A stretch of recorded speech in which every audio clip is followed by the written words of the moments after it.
ಸೀತಾ, ಆ ಜಮೀನ್ದಾರ ನನ್ನನ್ನು ಸಿಕ್ಕಾಪಟ್ಟೆ ಹೊಡೆದು ನನ್ನ ಕಂಬಳಿ ಕೊಡ್ಲಿ ಕಸಿದುಕೊಂಡು ನಮ್ಮ ಕುರಿಗಳನ್ನು ಅವರ ಮನೆ ಅಂಗಳದಲ್ಲಿ ಕಟ್ಟಿ ಹಾಕಿದನಮ್ಮ, ಕಟ್ಟಿ ಹಾಕಿದ್ದಾನಮ್ಮ, ಕಟ್ಟಿ ಹಾಕಿದ್ದಾನೆ.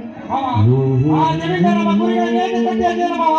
ರವಿ, ಪ್ರತಿ ಸಲ ಅದು ಬಾಪುರ ಬಾಳಪ್ಪನ ಜಾತ್ರೆ ನಿಮಿತ್ತವಾಗಿ ಬೇರ್ಪಡಿಸಿದ ಟಗರಿನ ಕಾಲದಲ್ಲಿ ಆ ಜಮೀನ್ದಾರನ ಟಗರನ್ನು ನಮ್ಮ ರಾಯಣ್ಣನ ಟಗರ ಸೋಲಿಸಿ ಆ ಜಮೀನ್ದಾರನಿಗೆ ಅವಮಾನ ಮಾಡಿದ್ದಕ್ಕೆ ಅವನು ನಮ್ಮ ಮೇಲಿನ ಸೇಡಿಗಾಗಿ ಬೆಳೆ ತುಂಬಿ ನಿಂತ ಶೇಂಗಾವನವನ್ನು ಮೇಯಿಸಿದ್ದಾರೆ ಎಂದು ನಮ್ಮ ಕುರಿಗಳನ್ನು ಕಟ್ಟಿ ಹಾಕಿದನಪ್ಪ, ಕಟ್ಟಿ ಹಾಕಿದ್ದಾನೆ.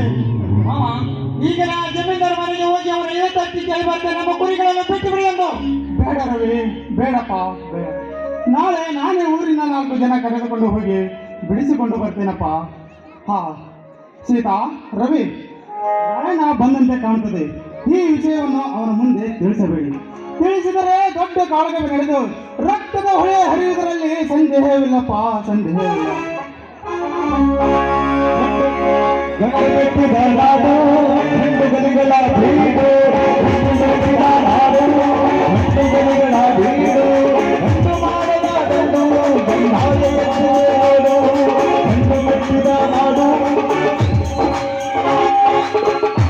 ಅಂಬಾ ಜಗದಾಂಬ, ದುಷ್ಟರಿಗೆ ದುರ್ಗಿಯದೆ, ನಿಷ್ಠವಂತರಿಗೆ ಅನ್ನದಾತಿಯದೆ, ಗರದಿಯ ಕೊರಳು ಕೊಯ್ಯೋ ಬಂಡ ಶ್ರೀಮಂತರಿಗೆ ಚಂಡಿ ಚಾಮುಂಡಿಯಾದೆ, ಒಂದಿನ ಚಿಕ್ಕ ಸಿಂಧೋಗಿ ಗ್ರಾಮ ದೇವತೆ ಜಾಗವನಿದೆ. ನಮ್ಮೆಲ್ಲರನ್ನು ಕಾಪಾಡುತ್ತಾ ಈ ನಿನಗೆ ಕೈ ಮುಗಿದು ಬೇಡಿಕೊಳ್ತೇನೆ. ಅಪ್ಪ, ತಂಗಿ ಸೀತಾ, ಈಗ ಬಂದೆಯಾ ಆ ಮಾಪುರ ಬಾಳಪ್ಪನ ಜಾತ್ರೆ ಮುಗಿಸಿ? ಹೌದಪ್ಪ, ಈಗ ಬಂದೆ. ಹಾ ರವಿ ಮಾಮ, ನೀನು ಯಾವಾಗ ಬಂದೆ? ನಾನು ಬಂದು ಕಳಿಸಿದ್ದೇನೆ. ಏನಾಯ್ತಣ್ಣ, ನೀನು ಹೋದ ಟಗರಿನ ಕಾಳಗದ ವಿಷಯ? ದೇವರಂತ ತಂದೆ, ಚಿನ್ನದಂತ ತಂಗಿ, ಮುತ್ತಿನಂತ ಮಾಮ, ನಿಮ್ಮೂರ ಆಶೀರ್ವಾದ ನನ್ನ ಮೇಲೆ ಇರುವಾಗ ಸೋಲು ಎನ್ನುವ ಶಬ್ದ ಸಿಂಹದ ಸಿಡಿಲು ಮರ್ಯಾದ ಈ ರಾಯಣ್ಣನ ವಂಶದಲ್ಲಿ ಬಂದಿಲ್ಲ, ಮುಂದೆ ಬರೋದಿಲ್ಲ. ಪ್ರತಿ ಸಲದಂತೆ ಈ ಸಲ ಕೂಡ ಆ ಆತ್ಮಾಪುರ ಬಾಳಪ್ಪನ ಜಾತ್ರೆ ನಿಮಿತ್ತವಾಗಿ ಏರ್ಪಡಿಸಿದ ಟಗರಿನ ಕಾಳಗದಲ್ಲಿ ನಮ್ಮ ಎದುರೊಳೆಯದ ಜಮೀನರ ಟಗರನ್ನು ಈ ರಾಯಣ್ಣ ಟಗರ ಒಂದೇ ಹೇಟಿಗೆ 3 ಸುತ್ತಿ ತಿರುಗಿ ಬೆಳೆದು ಹೊಡೆದು ಕಣಕ್ಕೆರೆ ಕಾಲು ಕೆರೆ ಹುಡಿ ಎಪ್ಪಿಸಿದ ಟಗರ ಎಂದು ಬಿರುದು ಪಡೆದು ರಾಯಣ್ಣನ ತಂದೆ ಆತ್ಮಾಪುರ ಬಾಳಪ್ಪದಿಂದ ಬಿರುದು ಪಡೆದ ಕಡೆ ಕಿತ್ತು ತಂದೆಯ ತಂಗಿ ಈ ರಾಯಣ್ಣ ಟಗರು. ಸ್ಟೇಜ್ನಾಗದೀನಿ, ಅದನ್ನ ತಗೊಂಡು ಮನೆಗೆ ಹೋಗಿ ಬ್ಯಾಗ್ ತಂದಿಲ್ಲ, ನೀ ತರ್ತಿಂತನ. ಆ ಜಮೀನ್ದಾರ ನಮ್ಮ ಟಗರುಗಳನ್ನು ಕಟ್ಟಿ ನಾನು ಈ ಕಡೆ ಇದೀನಿ ನೋಡು. ಹಾಕಿದ್ದಾನೆ. ಹೋಗ ಅಪ್ಪ, ಮನೆ ಕಡೆ ಹೋಗ. ತೆಗೆದುಕೊಪ್ಪ ಈ ಸಲದ ಬಹುಮಾನ 1 ತೊಲಿ ಬಂಗಾರ ಹಾಗೂ 5,000 ರೂಪಾಯಿಗಳನ್ನು. ಕ್ಯಾಮರಾ ತಂದಿದ್ದೀನಿ. ಅಪ್ಪ, ಆಶೀರ್ವದಿಸಪ್ಪ. ಹೇಳು. ಹಾ ಬಾಳಪ್ಪನ ಆಶೀರ್ವಾದ ಸದಾ ನಿನ್ನ ಮೇಲಿರಲಿ ಅನ್ನೋದೇ ನನ್ನ ಆಸೆಯಪ್ಪ. ಅಪ್ಪ, ಆ ಬಾಳಪ್ಪನ ಆಶೀರ್ವಾದ ನನಗೆ, ತಂದೆ ತಂಗಿಯರಾದ ನಿಮ್ಮಿಬ್ಬರ ಆಶೀರ್ವಾದ ಆರೈಕೆ ನನ್ನ ಮೇಲೆ ಇದ್ದರೆ ಈ ಸಮಾಜದಲ್ಲಿ ಬಂಡರಾಗಿ ಪುಂಡಾಟಿಕೆ ಮಾಡುತ್ತಿರುವ ಪುರುಷರ ತಲೆ ಸುಳಿವನ್ನು ಕಡಿದು ಅವರ ನೆತ್ತಿಯ ನೆತ್ತರವನ್ನು ಕುಡಿದು ಗಂಡನಿಗೆ ಕುರಿಗಾರ ಹುಲಿ ನಾನಾಗಿ ನಿಮ್ಮ ಈ ಸಮಾಜದಲ್ಲಿ. ನೋಡು ರಾಯಣ್ಣ, ನೀ ಮೇಯಿಸಿದ ಆ ನಿನ್ನ ಟಗರು ಯಾವ ಕಣಕ್ಕೆ ಇಳಿಸಿದರೂ ಗೆದ್ದು ದೇಶಾಲಿ ಹಾಗೆ ಮೇಯಿಸಿದ ಹೊಳೆಯಾದ ನಿನ್ನ ಹೆಸರು ಹೇಗೆ ಬಂದಿದೆಯೋ ಅದೇ ತರ ನೀನು ಕೂಡ ನಮ್ಮ ಮನೆತನದ ಹೆಸರು ತರಬೇಕಪ್ಪ, ಹೆಸರು ತರಬೇಕು. ಆಯ್ತಪ್ಪ, ಬರೇ ನಮ್ಮ ಮನೆತನ ಹೆಸರು ಅಷ್ಟೇ ಯಾಕಪ್ಪ, ಈ ಕನ್ನಡ ನಾಡಿನ ಕುರುಬರ ಕುಲಕ್ಕೆಲ್ಲ ಕೀರ್ತಿ ತಂದು ವೀರ ಸಂಗೋಳಿ ರಾಯಣ್ಣ ಸಿಂಹದ ಸಿಡಿಲು ಮರಿ ರಾಯಣ್ಣ ನಾನಾಗಿ ನಿಲ್ಲುವ ಈ ಜಗದಲ್ಲಿ. ಮಗು ರಾಯಣ್ಣ, ಒಳ್ಳೆಯವರಿಗೆ ಧರ್ಮರಾಯನಾಗು, ಕೆಟ್ಟವರಿಗೆ ಯಮಧರ್ಮರಾಯನಾಗು.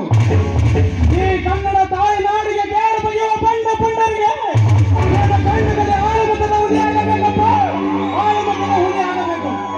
ಆಯ್ತಪ್ಪ, ಮುತ್ತೈದರಿಗೆ ಮಗನಾಗಿ, ಕೊಟ್ಟದ ಶ್ರೀಮಂತರಿಗೆ ಶಿವನ ಹುಲಿಗಣ್ಣನಾಗಿ, ಬಂಡ ಪುಂಡವರಿಗೆ ಕುರುಬನ ಕೊಂಡೆ ಆಗಿ, ನಿನ್ನಾಸೆಯಿಂದ ಗಂಡಗಳಿಗೆ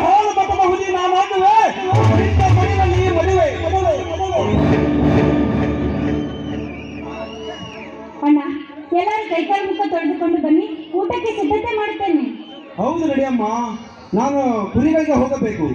ರಾಯಣ್ಣ, ಹಿಂದೆ ಹಿಂದೆ ನೀನು ಮನೇಲೇನಪ್ಪ, ಕುರಿಗಳನ್ನು ಕಾಯಲಿಕ್ಕೆ ನಾನೇ ಹೋಗ್ತೇನಪ್ಪ. ಇದೇನಪ್ಪ ನಿನ್ನ ಮಾತು? ನಿನ್ನ ಮಗ ಮನೆಗೆ ಬಂದ ತಕ್ಷಣ ನೀನಿಲ್ಲದೆ ಕುರಿಗಳ ಉಪವಾಸವಾಗಿ ಮೊದಲು ಕುರಿಗಳು ಹೋಗು ರಾಯಣ್ಣ ಎಂದು ಹೇಳುವ, ಹಿಂದೇಕೋ ನಾನೇ ಹೋಗುತ್ತೇನೆ ಎಂದು ಹೇಳ್ತಿರ್ಲಿಲ್ಲ. ಯಾಕಪ್ಪ? ರಾಯ, ಅದು ಯಾಕೆ ರವಿ, ಏನಾಗಿತ್ತು? ಆ ಜಮೀನ್ದಾರ್ ನಮ್ಮ ಕುರಿಗಳನ್ನು ನಮ್ಮ ಕುರಿಗಳನ್ನು ಜಮೀನು ಮಾಡ್ತಾರಪ್ಪ. ಯಾಕೆ ಮೂಕನಾಗಿ ನಿಂತಿರುವೆ? ಹೇಳಪ್ಪ, ನನ್ನ ಕುರಿಗಳಿಗೆ ಏನಾಯ್ತೆಂದು. ತಂಗಿ, ನೀನೀಗ ನಿಜ ಸಂಗತಿ ಹೇಳಿದ್ದರೆ ನಿನಗೆ ಈ ನಿಧನ ಆಗಿದೆ. ಅಣ್ಣ, ಹೇಳು ತಂಗಿ, ನನ್ನ ಕುರಿಗಳಿಗೆ ಏನಾಯ್ತೆಂದು.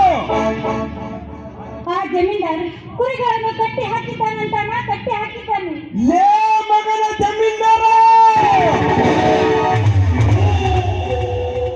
ಅಷ್ಟೇ ಅಲ್ಲಣ್ಣ, ತಂದೆಯನ್ನು ಬರೆದು ಕಳಿಸಿದ್ದಾರಣ್ಣ, ಬರೆದು ಕಳಿಸಿದ್ದಾರೆ. ಇದನ್ನೇನು ಹೇಳಿದ ತಂಗಿ? ನನ್ನ ಹೃದಯದಲ್ಲಿ ಕುದಿತಿರುವ ಪ್ರಳಯಾತ್ಮ ಜ್ವಾಲೆ ಮಾತನ್ನು. ನಿಂದು ಕುರಿ ಹಾಲು ಕುಡಿದು ಗಂಡು ಹುಲಿಗಳ ಗಂಡ ನೆನೆಸಿಕೊಂಡಿರುವ ಈ ರಾಯನ ತಂದೆ ಮೇಲೆ ಕೈ ಮಾಡಿದ್ದಾನೆಂದರೆ ಈ ರಾಯನ ಎಷ್ಟು ಸತ್ತಂತೆ ತಂಗಿ, ಎಷ್ಟು ಸತ್ತಂತೆ. ಬೇಗ ಹೇಳಪ್ಪ, ಜಮೀನರನ್ನು ಹೇಳಬಾರದೆ. ನಿಲ್ಲು ರಾಯಣ್ಣ, ನಿಲ್ಲು. ನಾ ಹೇಳುವ ಮಾತು ಸ್ವಲ್ಪ ಕೇಳಪ್ಪ. ಮೊದಲು ಊಟ ಮಾಡಿರಿ, ನಂತರ ಎಲ್ಲರೂ ನಿಧಾನವಾಗಿ ವಿಚಾರ ಮಾಡಿದರಾಯ್ತು. ಬೆಂಕಿ ಹಾಕ ಮಾರಿನ ಊಟಕ್ಕೆ ಹೇಳಿರುವ ಮಗನ ಜಮೀನ್ದಾರ. ನಾನಿಲ್ಲದ ಸಮಯ ಸಾಧಿಸಿ ನನ್ನ ತಂದೆಯ ಹೊರ ನಮ್ಮ ಕುರಿಗಳ ಕಟ್ಟಿ ಹಾಕಿದಾರ ಹೇಳಿ. ಈಗಲೇ ಹೋಗಿ ಜಮೀನರ ತೆಲೆ ಕಡಿದು ನಮ್ಮ ಕುರಿಗಳನ್ನು ಬಿಡಿಸಿಕೊಂಡು ಬರ್ತಾರೆ. ಆ ಜಮೀನ್ದಾರನೆಂದರೆ ಈ ಭಾಗದ MLA MP ಎದುರಿ ನಡುಗುತ್ತಾರೆ. ಅಂಥದ್ರಲ್ಲಿ ಅವನನ್ನು ಎದುರಿಸುವುದು ಸರಿಯಲ್ಲಪ್ಪ. ನಿನ್ನ ಮಾತು ಕೇಳುವಷ್ಟು ಸಹನೆ ನನಗಿಲ್ಲಪ್ಪ. ಜಮೀನರ ದಯ ಇಬ್ಬಾಗ ಮಾಡಿ ಅವನ ಬಿಸಿರಂತ ಕುಡಿದಾಗಲೇ ನನ್ನ ಅಪ್ಪಕ್ಕೆ ಸಾಧ್ಯ. ಬೆಟ್ಟ ಬಿಡಪ್ಪ, ನನ್ನ ತಡೆ ತಡೆ. ಆ ಜಮೀನ್ದಾರನೆಂದರೆ ಈ ಭಾಗದ MLA MP ಎದುರಿ ಅಂಥದ್ರಲ್ಲಿ ಅವನನ್ನು ಎದುರಿಸುವುದು ಸರಿಯಲ್ಲಪ್ಪ. ಆ ಜಮೀನರಿಗೆ MLA ಹೆಸರಲ್ಲಿ, MP ಹೆಸರಲ್ಲಿ ಆ MLA MPಗಳಿಂದ ಈ ರಾಯಣ್ಣನ ಆ ಜಮೀನರ ಬಿಸಾಕಲು ಎಂದರ ತುಂಬ ಬದುಕುವ ಕುನಿಯಲ್ಲ ಈ ಕುರಿಗಾರ. ಈ ರಾಯಣ್ಣನ ತೋಳಿನಲ್ಲಿ ಶಕ್ತಿ ಇರುವವರೆಗೂ ಆ ಜಮೀನರ ಸೂರ ಸರ್ಕಾರ ಸಾವಿರಾರು ಜನ ಬಂದರು. ಅವರ ಹಸಿ ಮಾಂಸದ ನೆಪಸರವನ್ನು ಕಡಿದು ನಮ್ಮ ಕುರಿಗಳನ್ನು ಬಿಡಿಸಿಕೊಂಡು ಬರುತ್ತಿದ್ದಾರೆ. ನಾನು ಗಂಡುಗಳಿಗೆ ಹಾಲು ಮಕ್ಕಳ ಹುಲಿ ಅಲ್ಲ ಎಂದು ತಿಳಿಯಲಿ ಸಮಾಜ. ಈ ಮಾತು ಆ ಸೂರ್ಯಚಂದ್ರ ಮೇಲಾನೆ, ಹರಿಯುವ ನೀರಿನ ಮೇಲಾನೆ, ಬೀಸುವ ಗಾಳಿ ಮೇಲಾನೆ. ಈ ಮಾತು ಸುಳ್ಳಾದರೆ ನನ್ನ ತಾಯಿ ನನ್ನ ಜಾಣಿ ರಕ್ತಕ್ಕೆ ಹರಿಯುತ್ತದೆ. ಬರ್ತೀನಪ್ಪ, ಜಮೀನರ ತಲೆ ಕಡಿದು ನಮ್ಮ ಕುರಿಗಳನ್ನು ಬಿಡಿಸಿಕೊಂಡು ಬರ್ತೀನಿ.